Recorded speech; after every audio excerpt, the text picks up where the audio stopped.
At 1 minute past 3 on the afternoon of Tuesday, 15th July 1958, the first wave of U.S. Marines from Battalion Landing Team 22 came ashore at Red Beach, the gentle sand crescent of Khalde, just south of Beirut International Airport.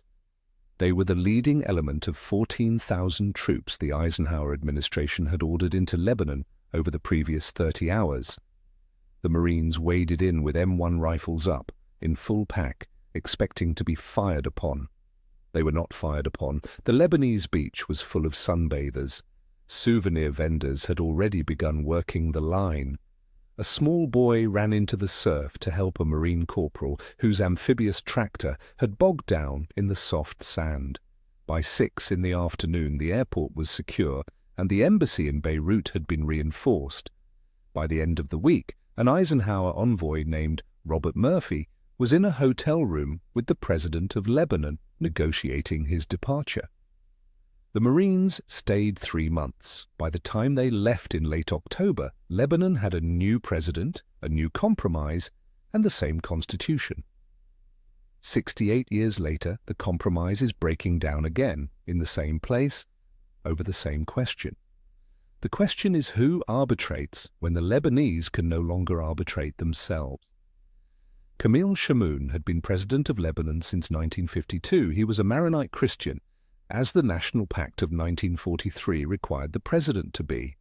He was a foreign-trained lawyer, an Anglophile, and an early adopter of the Eisenhower Doctrine, the January 1957 declaration that the United States would protect any Middle Eastern country requesting help against overt aggression from any nation controlled by international communism. Chamoun signed on. He was alone among Arab leaders in doing so. His neighbor, Gamal Abdel Nasser, the Egyptian president and apostle of secular Arab nationalism, decided that Chamoun was an American satellite. In February 1958, Nasser sealed the United Arab Republic with Syria, putting a single hostile Arab state on Lebanon's northern and eastern borders. The Sunni and Druze opposition inside Lebanon, led by Saeb Salam in Beirut and Kamal Jumblat in the Chouf Mountains, drew the obvious conclusion. The June 1957 parliamentary elections that Chamoun had won by a comfortable pro-Western majority had been, as everyone privately agreed, rigged.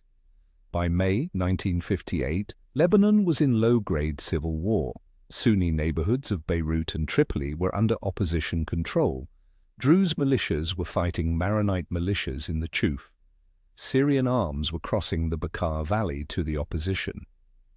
The army's commander, Maronite General Fuad Chehab, refused to order the army to fire on either side, because doing so would split the army along sectarian lines and end Lebanon as a country. Chamoun was rumored to be preparing a constitutional amendment to allow himself a second consecutive term, the very thing the original 1926 Constitution had been designed to prevent. The rumor itself legitimized the rebellion. What finally tipped Eisenhower into action was not Lebanon. It was Iraq. On the early morning of Monday, 14th July 1958, the 19th and 20th Brigades of the Iraqi Army, under Brigadier Abd al-Karim Qasim, entered Baghdad. By dawn, they had stormed the Rihab Palace and killed the 23-year-old King Faisal III of Iraq, his uncle, the regent Abdul Ila, and the Prime Minister Nouri al-Said. The Hashemite monarchy that the British had installed in 1921 was over by lunchtime.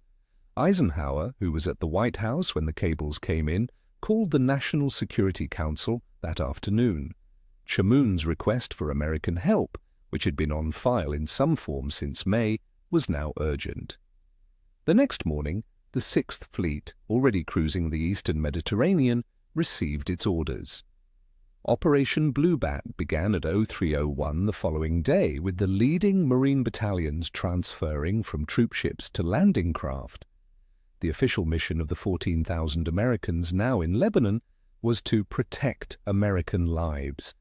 The actual mission was to give Robert Murphy enough leverage to broker a Lebanese political compromise that would replace Chamoun without overthrowing the country. Murphy, a career State Department officer and the most experienced American Arabist of his generation, arrived in Beirut on the evening of 16th of July. He met with Chamoun, with the opposition leaders Salam and Jumblat, and with General Chehab. He determined within 5 days that the available compromise was Chamoun's exit and Chehab's election. Chamoun resisted briefly. The Lebanese parliament, with American Marines guarding the road from the airport, elected General Fuad Chehab as the next president of Lebanon on Thursday, the 31st July 1958, by a vote of 48-8. Chehab took office on 23rd of September. The Marines began their phased withdrawal in mid-August and finished on 25th of October. One American serviceman, an Army engineer, had been killed by sniper fire during the deployment. The Lebanese Civil War of 1958 was over. Chehab's 6-year presidency was the closest Lebanon ever came to a functioning sectarian democracy.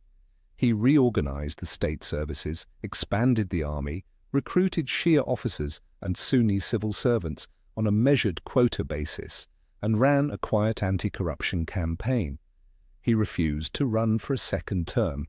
His successor, Charles Helou, 1964-1970, held the system together for another 6 years. Then in November 1969, an Egyptian-mediated agreement signed in Cairo handed the Palestinian Liberation Organization effective sovereignty over the Palestinian refugee camps inside Lebanon and authorized armed PLO operations against Israel from Lebanese soil. Lebanon's 6-year stability lasted exactly that. The civil war that began on 13 April 1975 was the unwinding of the 1958 compromise. The Israeli invasion of 1982 was its second unwinding. Hezbollah, founded in the Bekaa Valley during the 1982 invasion by Shia Lebanese trained by Iran's Revolutionary Guards, was the third. The Taif Agreement of 1989 was the fourth. The current Lebanese constitution, the Taif rebalancing, is the great-great-grandchild of the 1958 compromise. And the question that the United States resolved at Khalde in July 1958 by depositing 14,000 Marines on a beach was the question of who arbitrates the Lebanese sectarian territorial balance when the Lebanese cannot. The same question is open this week. Lebanon is due to hold parliamentary elections in May 2026. The 128 seats are allocated by the Taif constitution between Christian and Muslim blocs in a 50-50 split with subdivisions by confession. The dispute that has stalled the elections is over how the Lebanese diaspora may vote. In 2022, as a one-time accommodation during the financial collapse, expatriates were allowed to vote from abroad for all 128 seats in their home districts. The 2022 expat vote was decisive in elevating reformist anti-establishment members of parliament against the Hezbollah Amal Shia bloc. The current dispute, which has run since February 2026, is whether to keep the 2022 arrangement or revert to the original 2017 law, which allotted only 6 dedicated seats to expatriate voters across all of the diaspora. The Speaker of Parliament, Nabi Berri, who has held that office since 1992 and is the political head of the Amal movement, has insisted that the elections will be held on time, and refused both the diaspora-friendly arrangement and the postponement that the Western Quintet of ambassadors, the United States, France, Saudi Arabia, Egypt and Qatar, has urged on him. The Quintet's pressure for a postponement is being explained as the need to create time for the disarmament of Hezbollah. That phrase covers the second arbitration that is arriving in Lebanon this week. On the morning of 25th of May, the Israeli Security Cabinet authorized an intensified offensive in southern Lebanon designed to crush Hezbollah. On Thursday, 28th of May, Israeli air and drone strikes killed 19 people across Tyre, the Adlun Highway, and southern Beirut, the first strike on the capital in 3 weeks. 6 members of one family in southern Lebanon were killed by a drone while fleeing at dawn. The Israeli military announced that operations would now extend beyond its declared forward defense line. The Quintet diplomats and the Israeli Air Force are arbitrating the same question by different methods. The 1958 lesson is not that Marines work, they worked once. The lesson is that the question they answer keeps reopening. Every 20 or 30 years, the Lebanese constitution requires an external referee to rebalance its sectarian formula against the demographic reality. In 1958, the referee was the United States Sixth Fleet. In 1969, it was Egypt. In 1989, it was Saudi Arabia. In 2006, it was UN Security Council Resolution 1701. In 2026, it appears to be a five-power diplomatic committee in Beirut and an Israeli air campaign coordinated against the southern suburbs. The compromise that the Americans imposed at Khalde in 1958 worked for 16 years until the constitutional contradiction at the heart of it re-emerged. The compromise being negotiated this month is unlikely to last that long. The country whose elections cannot be held without external arbitration is a country whose constitution is the same as the compromise.